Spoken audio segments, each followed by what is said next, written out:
What's up guys, I'm Paul the Tech Giant and welcome back to another video where today I'm going to tell you what I feel are the best things about this 65-inch Samsung AU9000. Now to keep things fair, I will also be doing a worst things about it video, so make sure you subscribe for that because I believe that you should know both the pros and the cons. Now before we get started, I just want to say a big thanks to the guys at box.co.uk who are kind enough to send over this TV for testing. So if you are looking to purchase a new TV, be it this one or any other make or model, then please go and check out their link in the description. Okie dokie then, let's get this video underway, and this is in no particular order now, and the first thing up on the best things list about this TV is the game bar.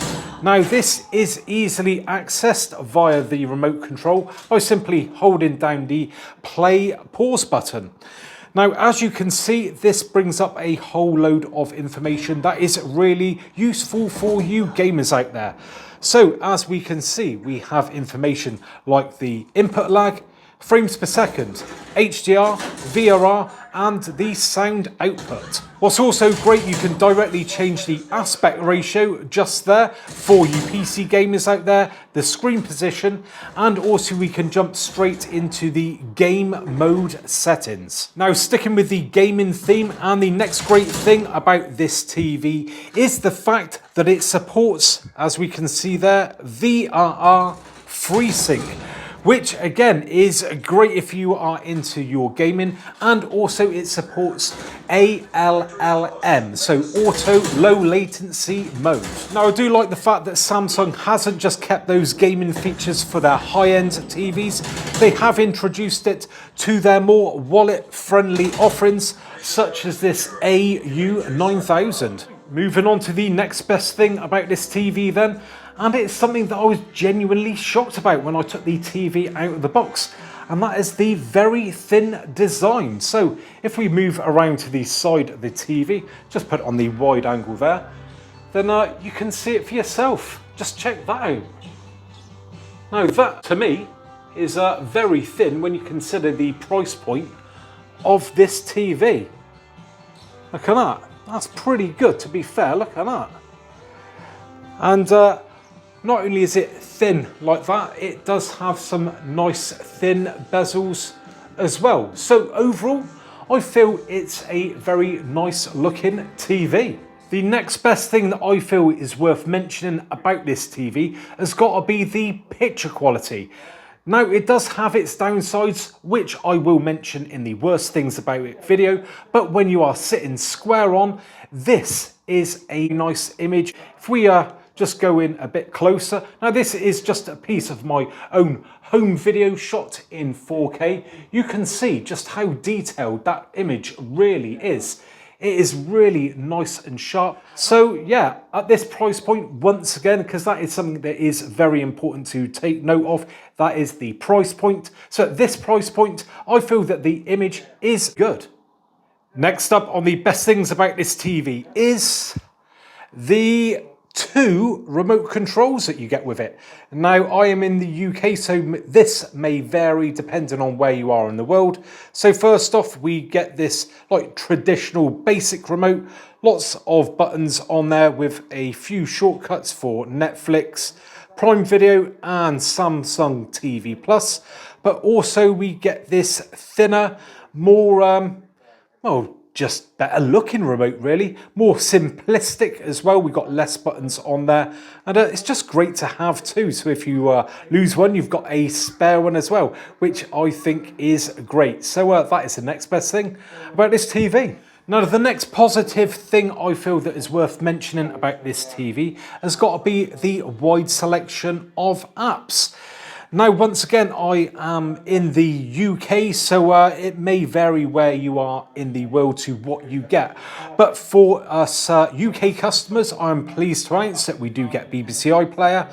You may be pleased and not be so pleased about that one. ITV Hub, Channel 4, and also My5. But along with that, we have our favourites out there like YouTube.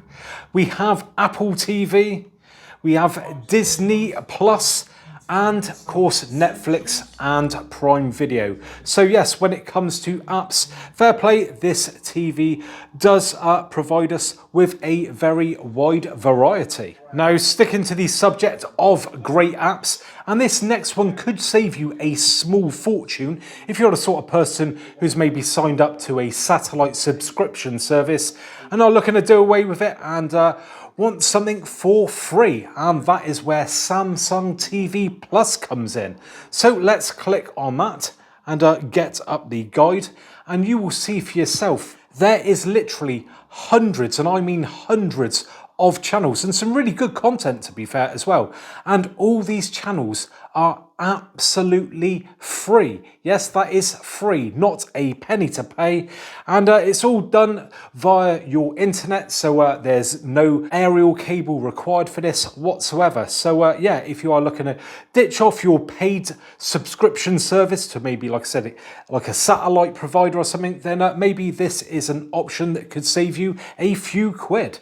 Now, this next great feature on this TV is one that I know many people wish they had on other makes of TV. And I know on my main TV that we use, I wish I had this feature, and that is multi-view. So this can be really, really handy, especially if you're maybe someone like a gamer, because you could have maybe the console playing on, say, one screen, and you could say look up on YouTube on another. So, you know, you're looking for those tips and tricks for that game that you're playing, maybe some inside sort of cheats or whatever, then you can continue playing your game whilst looking up on YouTube for that tutorial at the same time. Now, this next best thing about this TV may seem just a small thing to mention, but it is definitely worth mentioning nonetheless, because I know for me personally, on my main TV that we use, this thing really does my head in, and that is the fact that this TV has, I don't know if we can see it, a removable power cable, and you can see it just about there. And yes, my main TV doesn't have that, which is a bit of a pain in the backside. And I know it is for many other people, especially when it comes to maybe wall mounting a TV and you need a longer cable to maybe reach down over to a socket that's quite far away. So yes, the power cable is only, I think it's 1.5 meters, but the good thing is you can easily just pull it out and replace it with a longer one, nice and simple. So just to wrap up now then, and the final thing about this TV that I think is worth mentioning is the price point. Now, I've mentioned this in the video up to now, but what is the price? Well, obviously it's all going to depend on where you are in the world, but here in the UK, and quoting from the guys that sent over the TV, box.co.uk, this, at this moment of time of filming, is only £600 and I think it's £75, give or take 1 or 2 quid. So yeah, bang for your buck. I don't think you can go far wrong for this size of TV, which is a 65-inch, for 675 quid. Not too bad at all. And there we have it then, guys. Now do me a favour, and if you've enjoyed this video, give me a thumbs up. It really does make a big difference to the channel. And like I said earlier, I will be doing a worst things about it video to keep things fair and square. And if you want to see that, then please make sure you subscribe. So thanks very much for joining me today, and hopefully I'll catch you guys on next one. Bye for now.